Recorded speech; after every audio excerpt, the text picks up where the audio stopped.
It's 7:45 AM, which is way too early for a Saturday, and I'm waiting for a bus to Scotland. Well, we ain't quite there yet. I think this is Southwaite Services. I think so. That's the last one before Scotland, isn't it? Yeah, we've just stopped here because the scheduled break at TB Services didn't happen.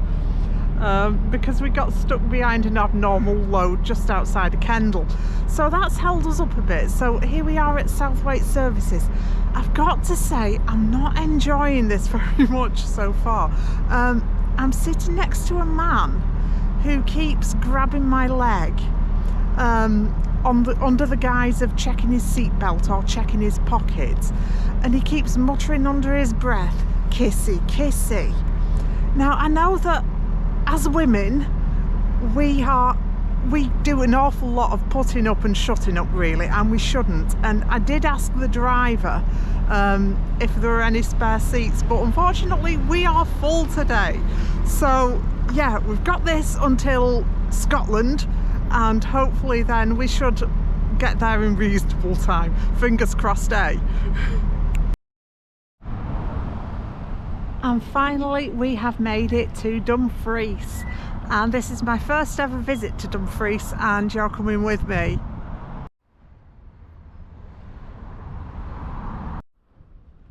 So now we're walking over the River Nith suspension bridge. It's very attractive, isn't it? And I have noticed, I don't know if you can tell from up here, but how clear that water is in that river.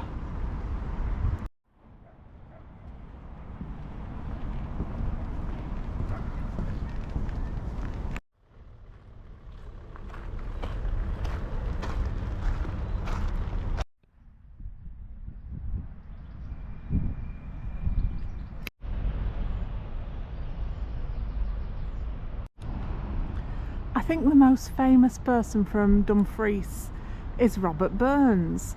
Now, for some reason I always thought he was from Dundee. If I had to guess, I would have said Dundee. Maybe Dumfries, Dundee, perhaps I misheard. So this is the Robert Burns Centre. I'm going to try and go in.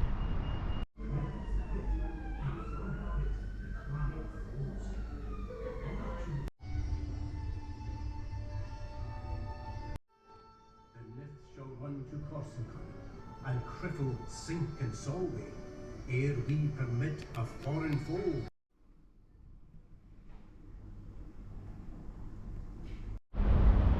Well, I think it's fair to say that the Robert Burns Centre was understated, to say the least. Yeah, so here we're at the site of what is the original Devagilla Bridge, am I saying that right? And it was commissioned by Lady Devagilla of Galloway in around 1280. So I'll turn you around so you can look at the bridge.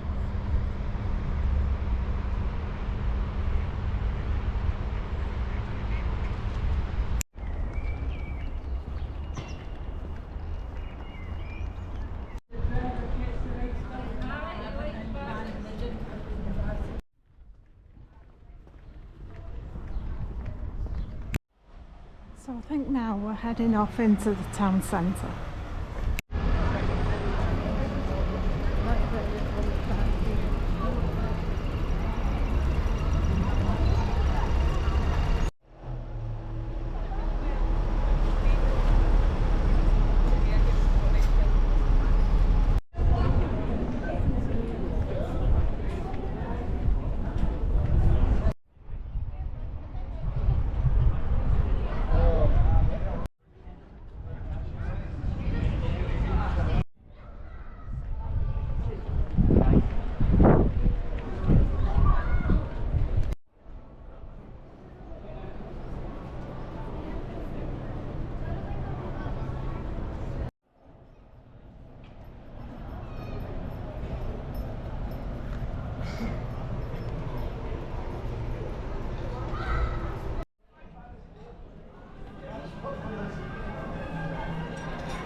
So we're here now in Dock Park in Dumfries, which I must say is rather lovely. Yeah, so I'm finding out already that there are certain problems associated with going on organised coach tours. The first one is you get stuck behind an abnormal load on the M6. The second one is I feel like my time's not my own. I mean, it's almost time to go back to the coach now, and I feel like that by the time I got my bearings, had my lunch, I've not really done much at all. So compared to sort of going on the train, where you can choose your own train that you get on, there's no competition really. I would rather do my own thing in my own time. But anyway, Dumfries is very nice, so I'll have a bit more of a look around Dock Park now.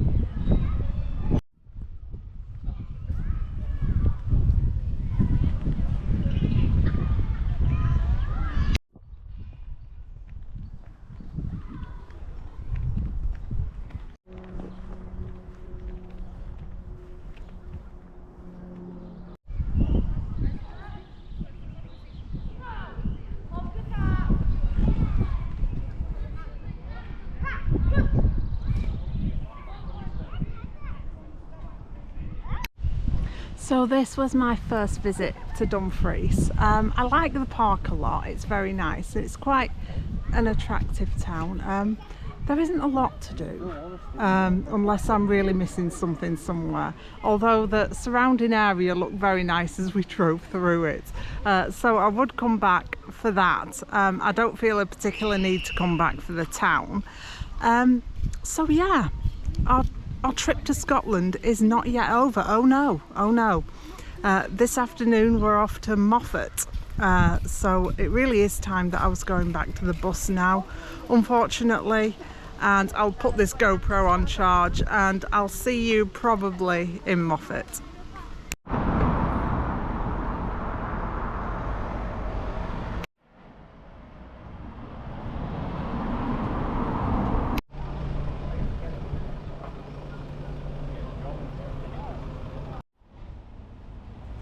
So then here we are in Moffat.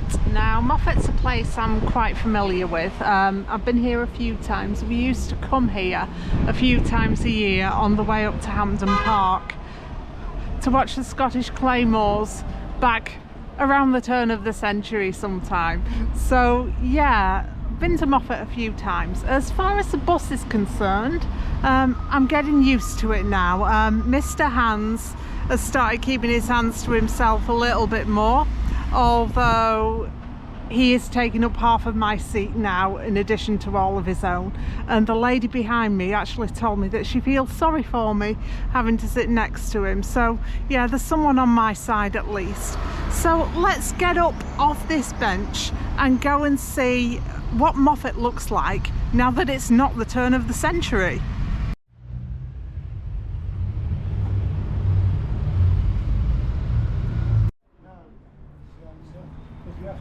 Oh, it's still here. Oh, good.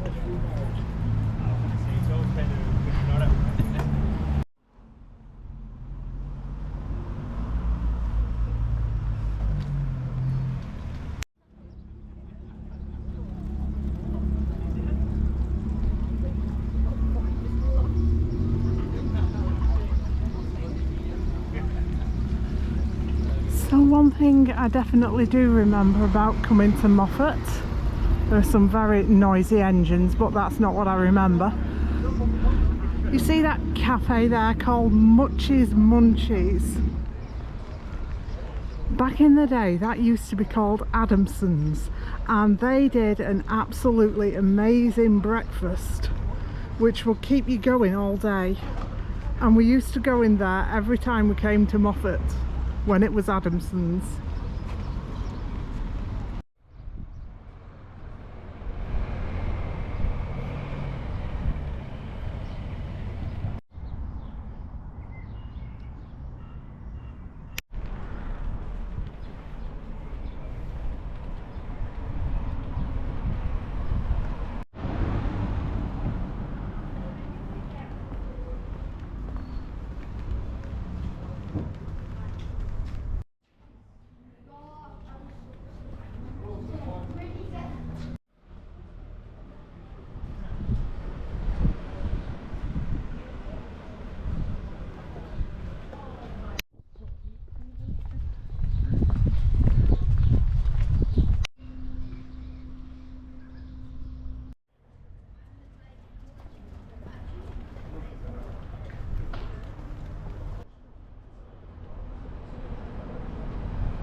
Okay, so this is where I find out the other problem with organised coach trips.